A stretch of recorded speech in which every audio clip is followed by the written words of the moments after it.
ইফতার সামনে রেখে ছোট্ট একটি দোয়া 11 বার পড়ুন, সকল গুনাহ আল্লাহ ক্ষমা করে দিবেন। মনে রাখবেন, ইফতারের পূর্ব মুহূর্তে আমরা অনেকেই সময়টাকে নষ্ট করে ফেলি। ইফতারের পূর্বে আপনার সময়টাকে নষ্ট করবেন না।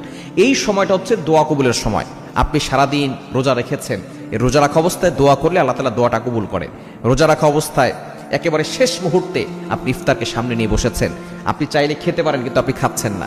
আপনার গলা তৃষ্ণার্ত অবস্থায় আছে, আপনার পেট ক্ষুধার্ত অবস্থায় আছে, কিন্তু আপনার সামনে ইফতার আছে, বিভিন্ন রকমের আইটেম আছে, ঠান্ডা পানি আছে, শরবত আছে, কয়েক ধরনের খাবার আছে, কিন্তু আপনি কোনো খাবার খাচ্ছেন না।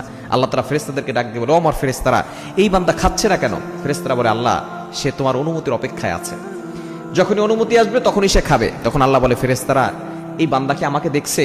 তখন ফেরেশতারা বলে, না আল্লাহ, আপনাকে দেখে নাই। তারা কি জান্নাত দেখেছে? ফেরেশতারা বলে, না আল্লাহ, তারা তো জান্নাত দেখে নাই। তারা কি জাহান্নাম দেখেছে? বলে, না আল্লাহ, তারা জাহান্নামও দেখে নাই। তখন আল্লাহ পাক রব্বুল আলামিন ফেরেশতাদেরকে ডাক দিয়ে বলে, ওমর ফেরেশতারা, যে সকল বান্দারা আমি আল্লাহকে খুশি করার জন্য তারা না খেয়ে আছে, ক্ষুধার্ত পেট নিয়ে খাবার সামনে নিয়ে বসে আছে, এই ব্যক্তি এখন যেই দোয়া করবে আমি আল্লাহ তাআলা সেই দোয়াটাই কবুল করে নিব। এজন্য এই সময় তার দোয়া কবুলের সময়। অনেক মা বোনরা আছেন, এই সময় আপনি ইফতার বানানো নিয়ে ব্যস্ত থাকেন, পেঁয়াজু আলুর চপ শরবত বানানো নিয়ে ব্যস্ত থাকেন, প্রতিদিন আপনার ব্যস্ততার সময় কাটছে, আপনি দোয়া কবুলের সময় দোয়া করতে পারছেন না। এই সময় একটা দোয়া পড়বেন, ইয়া ওয়াসিআল ফাদলি ইগফিরলি, ইয়া ওয়াসিআল ফাদলি ইগফিরলি, ইয়া ওয়াসিআল ফাদলি ইগফিরলি। হে অসীম ক্ষমতাবান আল্লাহ পাক রব্বুল আলামিনকে আপনি ডাক দিচ্ছেন, ইগফিরলি, আল্লাহ আমাকে ক্ষমা করে দেন, আমি গুনাহগার, আল্লাহ আমাকে ক্ষমা করে দেন।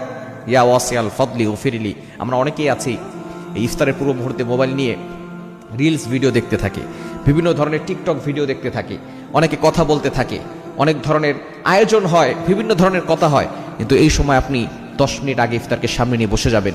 আপনি তারপর আল্লাহর কাছে বলবেন, আপনার দুঃখের কথা বলবেন, কষ্টের কথা বলবেন, আল্লাহকে বারবার বলবেন, ইয়া ওয়াসিআল ফাদলি ইগফিরলি, আল্লাহ আমাকে ক্ষমা করে দাও, আল্লাহ আমাকে ক্ষমা করে দাও।